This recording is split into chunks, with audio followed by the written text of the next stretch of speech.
Soy Manuel Pérez Sala, presidente del Círculo de Empresarios. El Círculo de Empresarios es un centro de pensamiento al servicio de la sociedad, al servicio del interés general. Defendemos la libre empresa, la economía de mercado, el espíritu emprendedor y la capacidad del empresario para transformar la sociedad desde el punto de vista económico y social.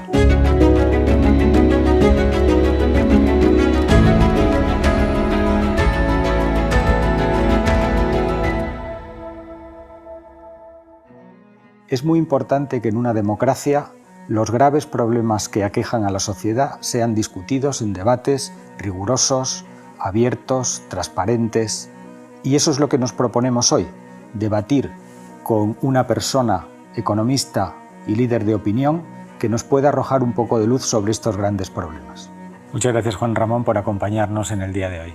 Nada, muchas gracias a vosotros por la invitación y felicidades al Círculo por estas iniciativas que a buen seguro espero aporten algo de racionalidad al debate público, porque desde luego, tal como está la situación, necesitamos mucha racionalidad a la hora de pensar y repensar las políticas públicas. Nos gustaría debatir contigo cuáles son los principales problemas que aquejan a la economía española y tratar de proponer soluciones realistas, soluciones que puedan redundar en beneficio del conjunto de los ciudadanos. Si nosotros hiciéramos una encuesta, en este momento identificaríamos como principales problemas en España probablemente el desempleo, el enorme déficit público, la gigantesca deuda que se incrementa año tras año. Sin embargo, las soluciones que estamos observando que los políticos proponen a estos problemas, probablemente muchas de ellas producirán el efecto contrario que pretenden. En ese sentido, muy recientemente se acaba de publicar un documento, un libro blanco, sobre la reforma fiscal, cuando realmente lo que está proponiendo el Gobierno no es una reforma fiscal, es una reforma del modelo de tributación o del modelo de recaudación tributaria. En ese sentido, creo que deberíamos debatir sobre las consecuencias de esta propuesta y de sus efectos sobre la economía española. ¿Qué piensas tú sobre la propuesta que ha realizado el grupo de expertos? Bueno, yo creo que el profesor Rodríguez Brown esto lo ha resumido perfectamente. Dice, esto no es un libro blanco, es un libro negro para el contribuyente. Y efectivamente creo que en esas estamos. Efectivamente no es una reforma del sistema tributario que pretenda pues, por ejemplo, bajar los impuestos que sean más distorsionadores para la actividad económica y al mismo tiempo a lo mejor subir otros que sean menos distorsionadores, equilibrando los efectos de unos y otros, que sería una propuesta que a lo mejor a los que somos más liberales no nos entusiasmaría porque preferiríamos que bajaran los impuestos en general, pero que tendría cierta lógica. Pero esto, la finalidad del libro blanco no es esta. La finalidad del libro blanco es aumentar la recaudación del Estado. Que el Estado controle muchos más recursos de la sociedad, subiendo en general todos los impuestos y no bajando ninguno. Efectivamente. De hecho, cuando examinamos el libro, vemos perfectamente el efecto que tú señalas y además ese efecto está reforzado por determinados elementos, quizá populistas, que tratan de presentar a la sociedad española la subida de impuestos como algo bueno, cuando realmente el propósito de la propuesta realizada es incrementar en unos 25.000 millones la recaudación de IVA, en unos 10 o 15.000 millones los impuestos medioambientales, que en definitiva van a recaer sobre el propio consumidor de una forma o de otra, y en definitiva plantear una enorme subida de impuestos utilizando una excusa. Vamos a retocar el impuesto de patrimonio, vamos a armonizar en España, vamos a subir el impuesto a los ricos. Cuando realmente de toda la subida, la mayor parte del efecto de recaudación tributaria lo van a soportar las rentas medias, las clases medias, que son en realidad las que pueden pagar. Es que esto ya era previsible. Era previsible porque no olvidemos que el Partido Socialista y Podemos llevan repitiendo desde antes de llegar al gobierno un objetivo que, bueno, políticamente puede ser legítimo, aunque, bueno, o no, pero políticamente puede tener para ellos su sentido, pero económicamente no lo tiene. Y es que quieren equiparar la fiscalidad de España a la de Europa. Quieren que tengamos la misma presión fiscal que Europa. Y esto supone aumentar la recaudación 6-7 puntos de manera estructural, 6-7 puntos de PIB. Claro, tú no puedes aumentar 6-7 puntos de PIB la recaudación en España sin que la inmensa mayoría, el grueso de ese aumento de la recaudación recaiga sobre las rentas medias y sobre las rentas bajas también. Por supuesto, los más ricos van a pagar más impuestos, pero es que no van a pagar solo ellos más impuestos, ni el grueso de todo lo que se recaude provendrá de los más ricos. Por tanto, sí, se les da ciertos huesos a los ciudadanos, vamos a subir el impuesto de patrimonio, probablemente se suban también los tipos marginales aún más del IRPF como pide Podemos, pero la recaudación de eso es testimonial y muy distorsionadora, por cierto, pero testimonial en cualquier caso. Tú mismo decías que el objetivo es recaudar efectivamente 40.000, 50.000 millones de euros. Bueno, del impuesto de patrimonio, ¿qué vamos a recaudar? 1.000, 1.500, 2.000 millones. De los tipos marginales de IRPF, como mucho, sí, digo incluso en cálculos optimistas que entiendo algunos suscribirán. ¿Y del IRPF cuánto vamos a recaudar si se suben los tipos marginales? 150, 200 millones. El grueso de la recaudación viene de eliminar los tipos reducidos y superreducidos en el IVA, viene de aumentar los impuestos medioambientales con un impuesto al CO2, que a lo mejor es defendible, pero por otras razones, no por el celo recaudador, y viene también, veremos en qué se concreta finalmente, de la supresión de beneficios fiscales dentro del IRPF que benefician no solo a los ricos, benefician al conjunto de la población. De la lectura de la propuesta que realiza el grupo de expertos, vemos que el diagnóstico se fundamenta sobre una realidad que no se corresponde con la situación actual de España. Se dice en ese informe que hay que aumentar la presión fiscal en comparación con la que experimentan otros países de Europa. Sin embargo, el diagnóstico de esa situación es erróneo, porque en España no podemos recaudar lo mismo mientras la población activa siga siendo 10 puntos inferior a la media europea o el nivel de desempleo que mantenemos sea 10 puntos superior a la media de desempleo en Europa. De hecho, si este problema se solucionara, no haría falta subir impuestos. Incrementarían las bases imponibles simplemente por el hecho de que más ciudadanos contribuirían al sistema con sus impuestos. Y además, si se persiguiera de forma eficaz la economía sumergida, conseguiríamos también que no fuera necesario subir los tipos, porque de hecho los tipos impositivos en España están por encima de la media europea, tanto en los marginales de renta, y además la renta es más progresiva comparada con la media de renta per cápita de otros países, y los tipos de otros impuestos son iguales o superiores a la media europea. Con lo cual el diagnóstico de partida es un diagnóstico erróneo. Yo haría dos comentarios a esto que estás diciendo. Por un lado, efectivamente no podemos comparar la capacidad recaudatoria que tiene un sistema de tipos impositivos en Alemania y en España. ¿Por qué? Pues porque los ingresos medios en Alemania son superiores a los de España. Por tanto, la misma escala de tipos impositivos recaudará más en Alemania que en España. Si mañana el salario de los trabajadores se duplicara, mágicamente, la presión fiscal, no la recaudación total, la presión fiscal en España subiría sin necesidad de tocar ningún tipo marginal, porque más españoles tributarían por los tipos marginales más altos. Claro, si tú quieres recaudar tanto como Alemania sin tener los salarios alemanes, lo único que puedes hacer es imponer tipos fiscales muy superiores a los de Alemania para sablear con mayor dureza a esas rentas medias que tributan menos, pero porque sus salarios son menores y por tanto entran en tipos marginales inferiores. Y sobre la economía sumergida, yo no hablaría tanto de perseguir, sino de plantearnos por qué la economía sumergida es tan alta, ¿no? Porque muchas veces la economía sumergida es un síntoma de algo que no funciona bien. Es la única escapatoria que muchas veces se les deja a muchos ciudadanos para levantar la cabeza en medio de una maraña regulatoria y fiscal que los asfixia.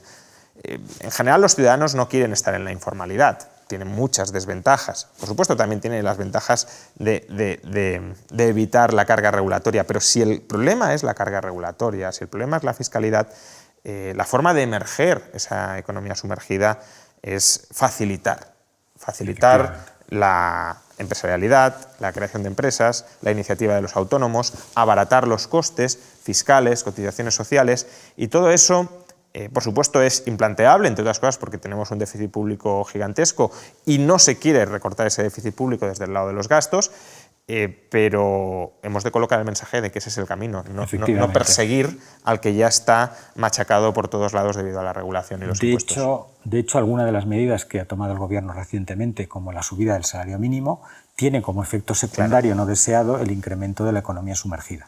Y si se incrementan las cotizaciones a los autónomos tal como pretende el gobierno, pues imaginemos lo que tendrá eso que ver. Efectivamente. Y además recurren habitualmente a informaciones que no son ciertas. El documento sobre fiscalidad habla del impuesto de patrimonio que se podría recaudar en España comparándolo con el impuesto de patrimonio de otros países de Europa. Pero se les olvida un dato fundamental, y es que en aquellos países donde existe impuesto de patrimonio no existen otros impuestos, como el de ganancias patrimoniales o el de sucesiones y donaciones. Con lo cual en España estamos hablando de equiparar la fiscalidad con Europa, pero nos olvidamos de que el impuesto de patrimonio realmente no existe prácticamente en ningún país del mundo.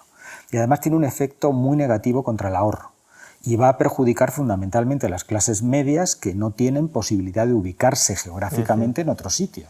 Es decir, aquellos profesionales que han pasado toda su vida trabajando, que acceden a la jubilación con un cierto patrimonio que les permita desarrollar una vida tranquila y se van a encontrar con que van a tener que tributar el 70% de su pensión para hacer frente a esta propuesta de impuesto de patrimonio.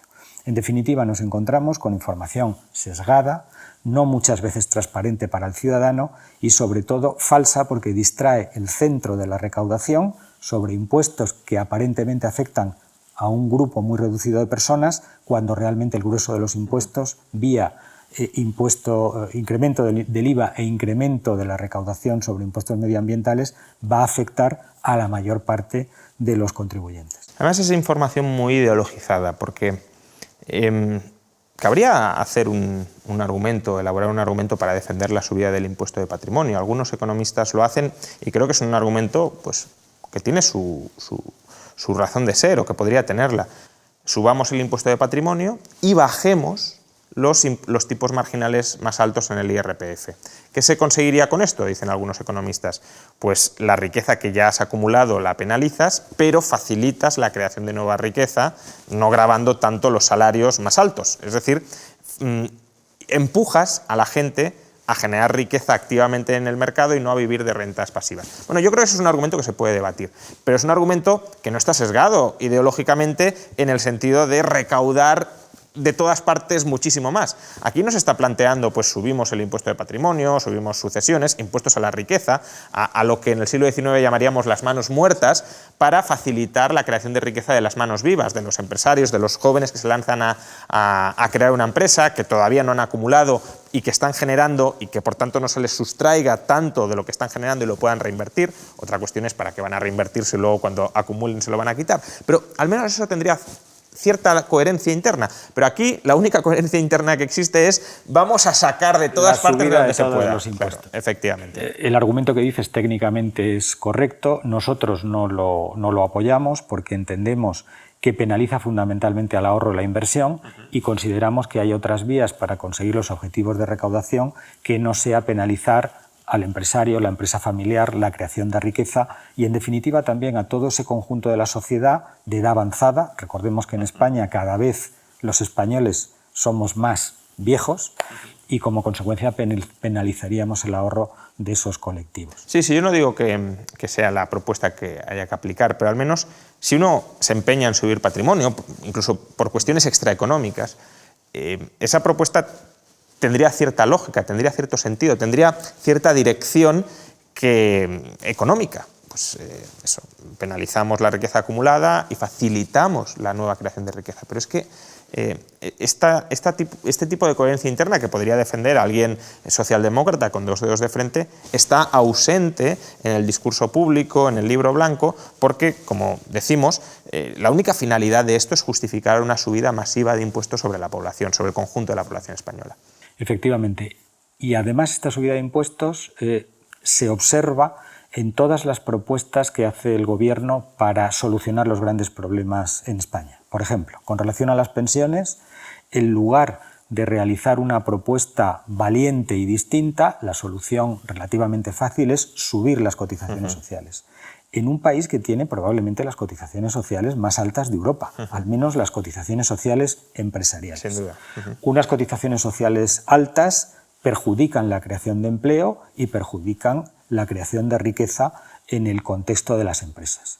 Nosotros venimos proponiendo una solución diferente, motivada precisamente por el envejecimiento de la población, que es el retraso de la edad de jubilación.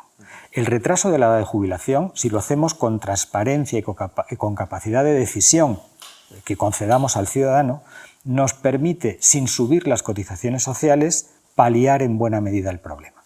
Nosotros estamos hablando de que para poder hacer un sistema transparente que permita subir la edad de jubilación y que permita a los ciudadanos tomar sus decisiones, deberíamos apoyarnos en un sistema de cuentas nacionales, como el que tienen en Italia o en Suecia. Con esto se consigue definir un intervalo amplio de jubilación en la cual el ciudadano pueda decidir cuándo se jubila y con qué renta se jubila. De esta manera no hace falta subir las cotizaciones sociales, no hace falta sobrecargar al empleo de nuevo con una nueva carga. ¿Qué piensas sobre este tema? Bueno, empezando por el final. Si con la subida de cotizaciones sociales que se ha planteado se solucionara el problema, incluso yo la apoyaría. Pero es que además eso no es así. Es que es un parche que no soluciona absolutamente nada del agujero futuro del sistema de pensiones que tenemos.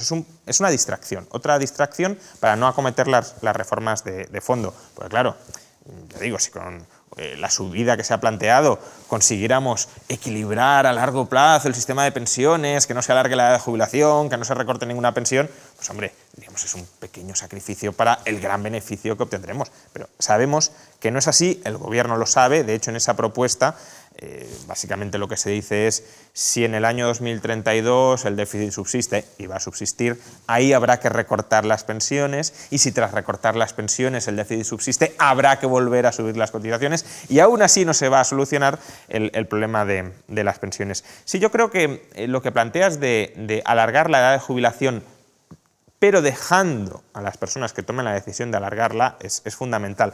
Mucha gente se opone al alargamiento de la edad de jubilación porque es una imposición desde arriba, desde la Administración de la Seguridad Social, te tienes que jubilar a los 67 o te tienes que jubilar a los 70. El sistema de cuentas nacionales efectivamente permite que, con transparencia, sepamos con qué pensión nos vamos a jubilar, si nos jubilamos a los 60, a los 62, a los 65 o a los 70 o a los 75. Y por tanto, cada persona, en función de cómo se vaya ajustando la pensión que va a cobrar según el año en el que decida jubilarse, pues decidirá si prefiere un año o prefiere otro año. Además, creo que habría que incentivar mucho más, de manera mucho más ambiciosa, el retraso voluntario de la edad de jubilación más allá del sistema de cuentas nacionales. Cuando una persona se jubila, se convierte en digámoslo así, en una carga financiera para el Estado. No aporta nada al Estado, sino que cobra del Estado. Precisamente porque no aporta nada al Estado, es decir, no paga en términos netos impuestos, paga impuestos pero sobre las rentas que le transfiere el Estado, creo que sería una buena decisión, pues, porque el Estado no va a perder recaudación por ello, pues, eximir, por ejemplo, a partir de los 67, 68 años, eximir totalmente de cotizaciones sociales y de IRPF a aquellas personas que decidan seguir un año más, 2 años más, 3 años más, 4 años más en el mercado laboral. Al Estado no le cuesta nada, porque si esa persona se jubila no va a estar produciendo riqueza y pagando IRPF o cotizando sobre esa riqueza, y en cambio sí se ahorra la pensión que deja de pagarle. Con las medidas que se han propuesto hasta ahora es dudoso incluso que se alargue algo la edad de jubilación y en todo caso se va a alargar con costes ciertos para el Estado. En las propuestas que nosotros estamos haciendo y en los cálculos que hemos realizado, suponiendo que la edad media de jubilación estuviera alrededor de los 70 años, el propio sistema de cuentas nacionales es un incentivo fantástico para el retraso de la edad de jubilación, porque cuando una persona se jubila divide todo aquello que ha contribuido al sistema por su esperanza de vida en el momento de la jubilación. Si se jubila en lugar de los 70 a los 72 años, su pensión podría incrementarse un 20%. Claro. En definitiva, que el propio sistema es un incentivo o tiene un incentivo implícito al retraso de la edad de jubilación. Yo creo que también debemos ser sensibles en nuestra sociedad con aquellas personas que han tenido una vida laboral dura. Y el sistema debería contemplar un sistema de pensiones nocional, matemático, para aquellas personas que puedan tomar decisiones libremente sobre su edad de jubilación y dejar al Estado que apoye con pensiones de otro tipo, pensiones no contributivas, a aquellas personas que tengan más dificultad. Pero liberaríamos al Estado de la carga de soportar en este momento pensiones que son insostenibles. Y como tú muy bien decías, las decisiones que están tomando, lo único que retrasan es las decisiones que hay que tomar con relación a este problema. A mí me da la sensación de que en España se está intentando hacer la transición desde un sistema de pensiones contributivo a un sistema de pensiones asistencial para el conjunto de la población y por la puerta de atrás. Es decir, que cada vez más gente, cada vez un mayor porcentaje de la población, termine cobrando una pensión bastante baja, bastante modesta, con independencia de cuánto haya cotizado a lo largo de su vida laboral.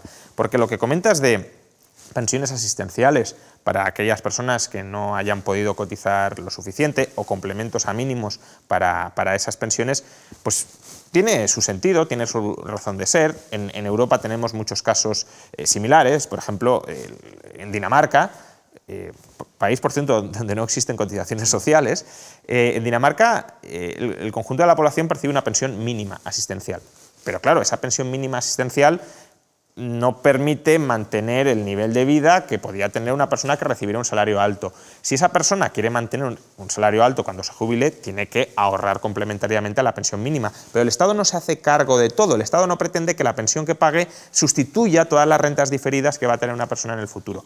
Y aquí se pretende imponer por la puerta de atrás que todo el mundo cobre muy poco o cobre mucho, termine teniendo una pensión muy baja, porque el Estado, si no, no llega a fin de mes. Exactamente. Nosotros defendemos las pensiones contributivas y las pensiones relacionadas con la contribución de los ciudadanos. Eso es. Y pretendemos que ese sistema responda al 80 o 90% de las necesidades de los ciudadanos, que tomarán sus decisiones sobre el tiempo en el que trabajan, la cuantía de sus pensiones, cuándo se jubilan, y reservaríamos solamente la asistencia, como tú muy bien decías, del Estado a aquellos ciudadanos que por las circunstancias personales que sea no han podido alcanzar una pensión digna. Pero tendremos que tener un sistema de pensiones contributivas que se financie solo, que se financie con las contribuciones de los ciudadanos. Y eso el pilar público, que a largo plazo muchos nos gustaría que se extinguiera, salvo quizá la parte asistencial, pero desde luego la parte contributiva no hay ninguna razón de ser para que la contribución se canalice a través de un sistema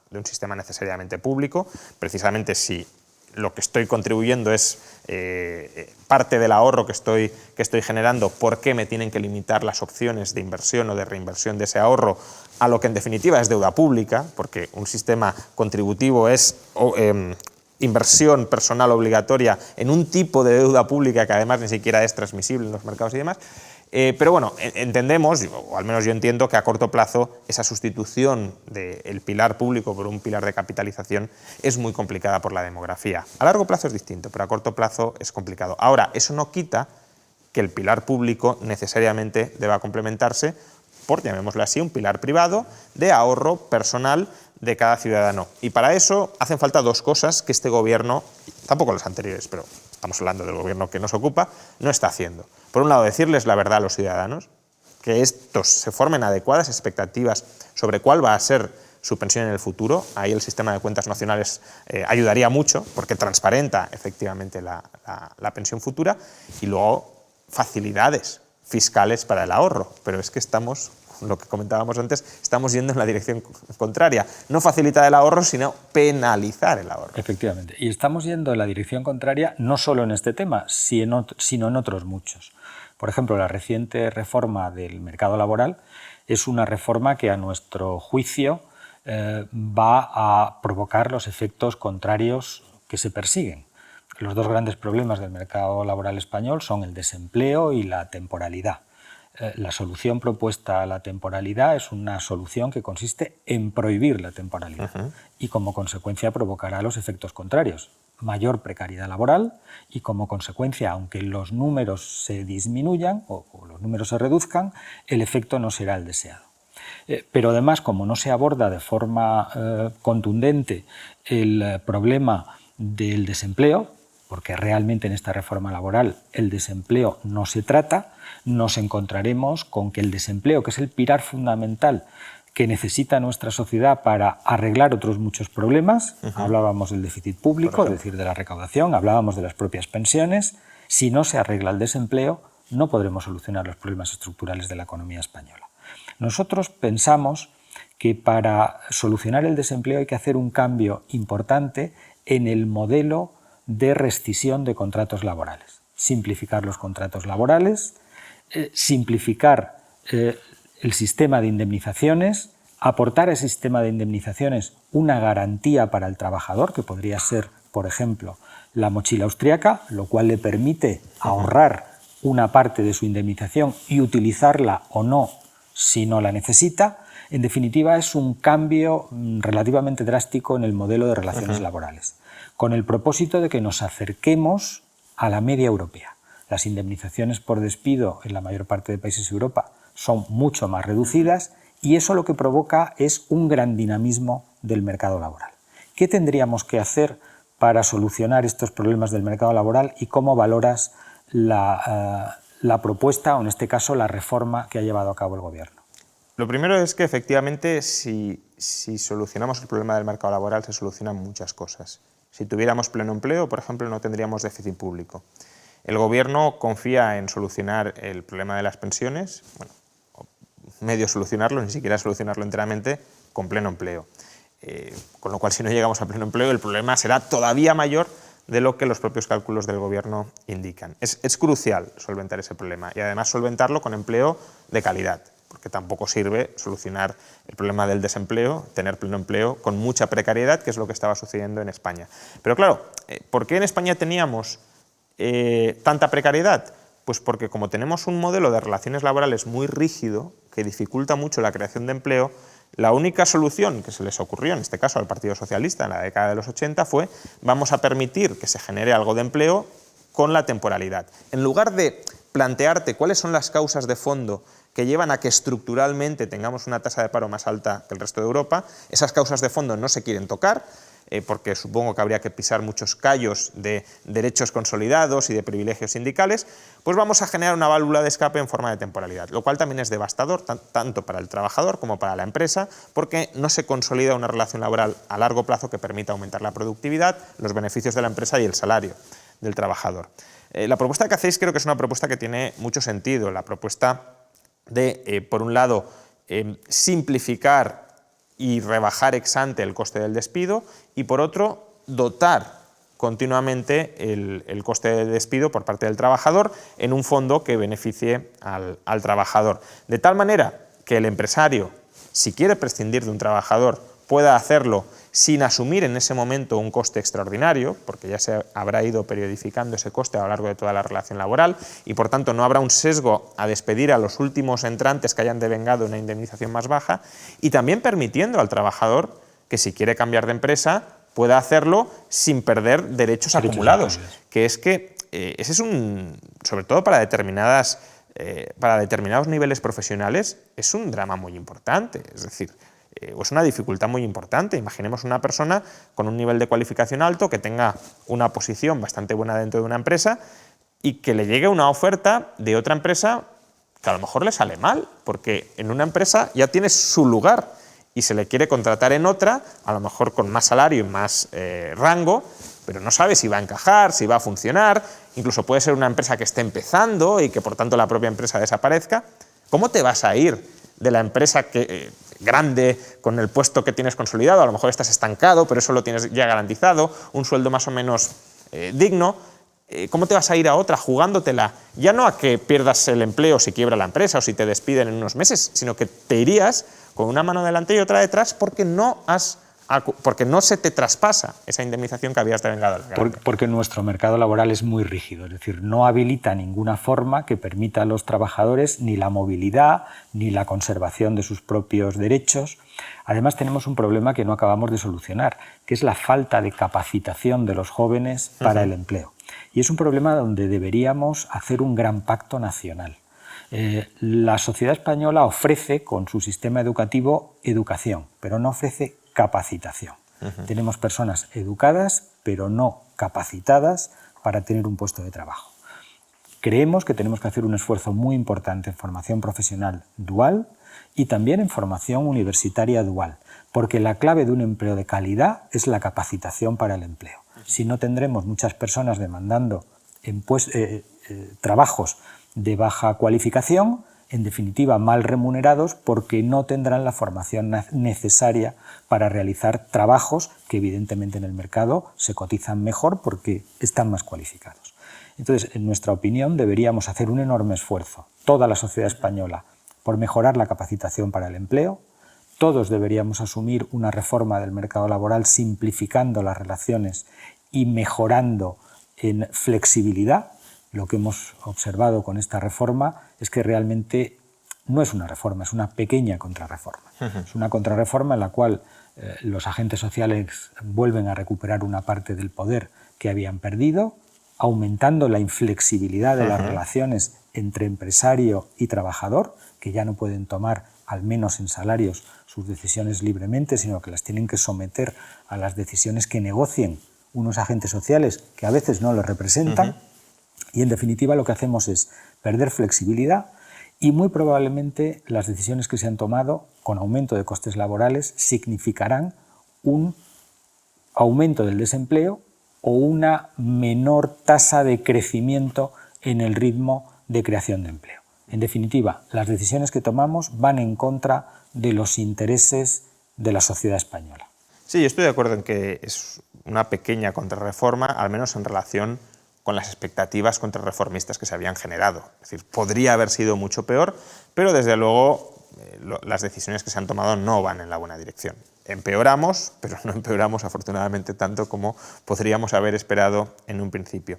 En cuanto a la educación, estoy totalmente de acuerdo. Es decir, la capacitación de los trabajadores, no la capacitación teórica, como para trabajar en puestos docentes o en ámbitos investigadores, que eso también está muy bien, por supuesto, y es necesario seguir avanzando en ello, sino la capacitación para trabajar en puestos de trabajo reales, en la empresa del día a día.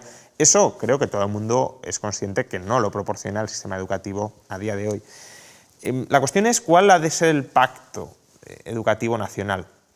Yo ahí, en lugar de postular un pacto muy exhaustivo sobre exactamente tenemos que desarrollar la formación, la capacitación de esa manera o de otra, lo que daría es mucha más libertad a los centros docentes para que sean ellos los que puedan diseñar al margen del dictat que se les imponga desde arriba esa formación.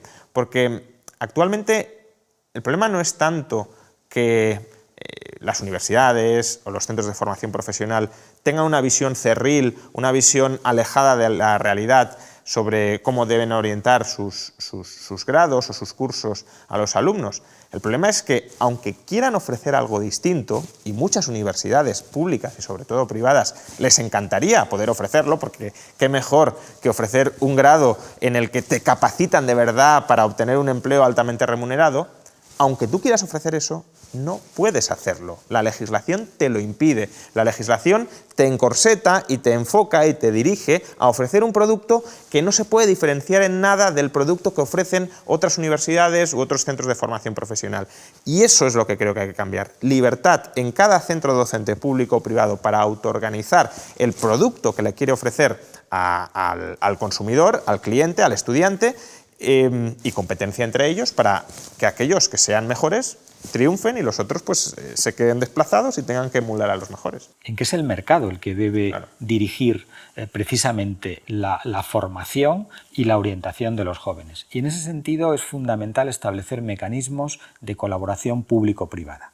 Si existe una demanda en determinados ámbitos empresariales de determinadas profesiones o determinados empleos especializados, deberíamos pretender que fuera esa colaboración público-privada de centros públicos o privados y de empresas las que permitieran definir esos proyectos educativos y, en definitiva, proporcionar a los ciudadanos una capacitación para el empleo que les va a otorgar la posibilidad de trabajar, y además de empleos normalmente bien retribuidos, que es lo que deseamos todos.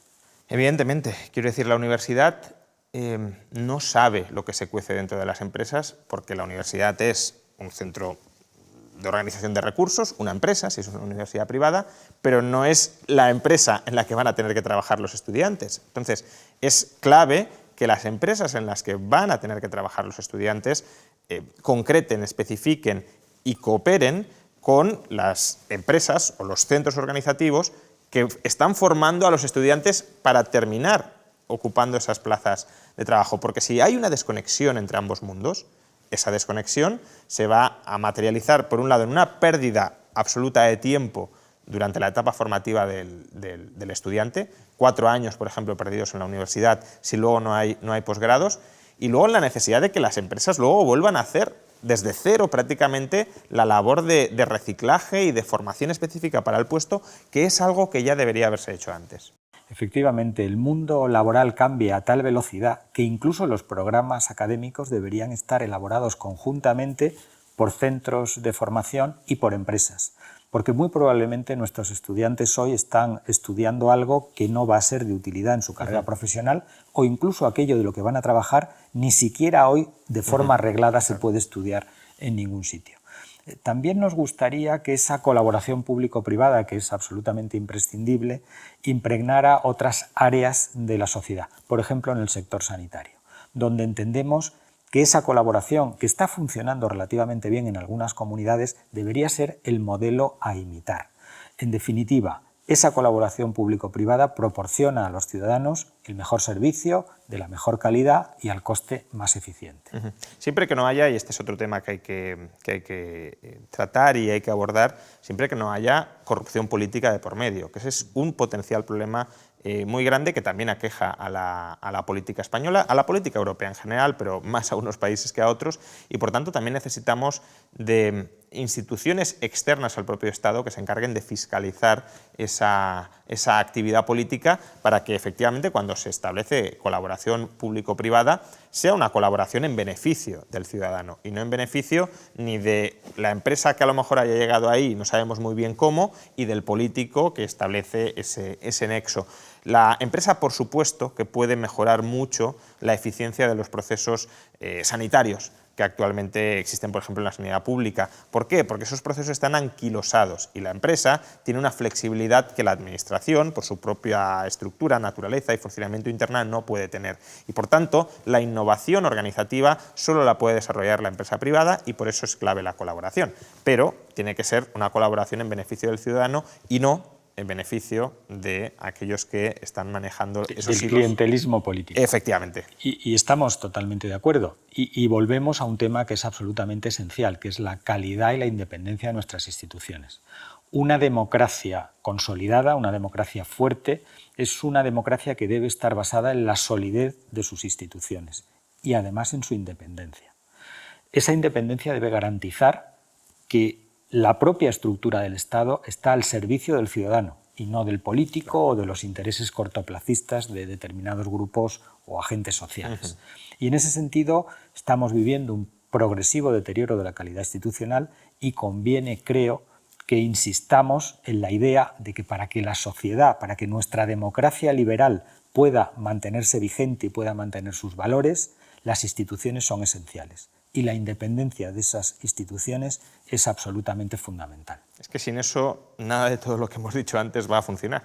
Quiero decir, podemos tener muy buenas ideas sobre cómo permitir el florecimiento de la sociedad, el enriquecimiento del conjunto de la sociedad, pero si las instituciones lo que hacen es parasitar a la sociedad y vivir a su costa, al final nada de lo que hagamos o terminará saliendo adelante porque no interesará que salga adelante, o si sale adelante saldrá de una manera torcida y sesgada en beneficio no de la sociedad sino de aquellos que promueven determinadas iniciativas y además esas iniciativas caerán en el descrédito porque al haberse aplicado de una manera torcida, corrupta, corruptora, pues de cara al futuro no se querrán volver a probar, a experimentar y por tanto podemos caer en una involución populista en la que el hecho de que haya perversión, el hecho de que se estén pervirtiendo las iniciativas positivas para la sociedad nos aleja de esas iniciativas porque se presentan en una versión corrupta y deformada. Por eso entiendo que queremos un ciudadano independiente, más informado, con capacidad para tomar decisiones, un ciudadano que no dependa de las dádivas del Estado, sino que sea capaz de construir su propio futuro y además de forma generosa, contribuyendo a que su actividad, los impuestos que paga, sus iniciativas sirvan también para ayudar a los individuos menos favorecidos por el desarrollo social. En ese sentido, las ideas liberales de libertad individual, de compromiso individual con la sociedad, creo que están más vigentes que nunca. no sé si están más vigentes, pero deberían estarlo. Por desgracia están bajo un permanente ataque por muchos frentes políticos, pero son más necesarias que nunca, efectivamente. Y el problema es que para defender la libertad hay que vivir la libertad. Uno aprende a disfrutar, aprende a entender lo esencial que es la libertad cuando la ejerce, y cuando después de ejercerla se la quitan y nota que le falta algo. Pero si una persona jamás ha ejercido en muchos ámbitos la libertad, no es consciente de que le están amputando una parte de su ser. Si una persona nunca ha disfrutado de un sistema de enseñanza libre, de un sistema sanitario libre, de un sistema de pensiones libre, si todo eso siempre lo ha copado el Estado y lo ha copado de una manera determinada, pues parece que eso es lo normal y parece que no hay alternativa. Y por eso hay que ir avanzando en dotar de más espacios de libertad en todas esas áreas de la sociedad al ciudadano y corresponsabilizarle en las decisiones que tome sobre su vida. Libertad y responsabilidad van de la mano y además pueden incrementarse gradualmente conforme se vaya viviendo y se vaya experimentando esa libertad. Y justamente lo que se está intentando es lo contrario, que cada vez el ciudadano sea menos libre, no sea consciente de que es menos libre y por tanto de que el Estado cada vez maneje más la vida del ciudadano y éste además tenga que agradecérselo, porque sin el Estado, piensa ese ciudadano al que se le ha anulado la libertad, él no sería nada. Yo creo que los recientes acontecimientos que estamos viviendo, que estamos viendo en Ucrania, ponen de manifiesto lo importante que es la libertad de los individuos y cómo algunos regímenes totalitarios o falsas democracias están coaccionando el ejercicio de la libertad individual. Y espero que en España algunas personas que han apostado por determinados posicionamientos políticos menos libres se den cuenta de que la libertad es el único mecanismo para salvar nuestra democracia y nuestra condición de ciudadanos en la sociedad en la que vivimos. La libertad es un medio para vivir mejor, pero también es un fin en sí misma, porque sin libertad no podemos escoger qué vida queremos vivir y, por tanto, quizá pudiéramos tener muchos medios materiales, que tampoco, porque la riqueza se genera a través de la libertad, pero tener muchos medios materiales y no poderlos emplear en aquello en lo que tú quieres, al final te convierte en un animal al que están cuidando.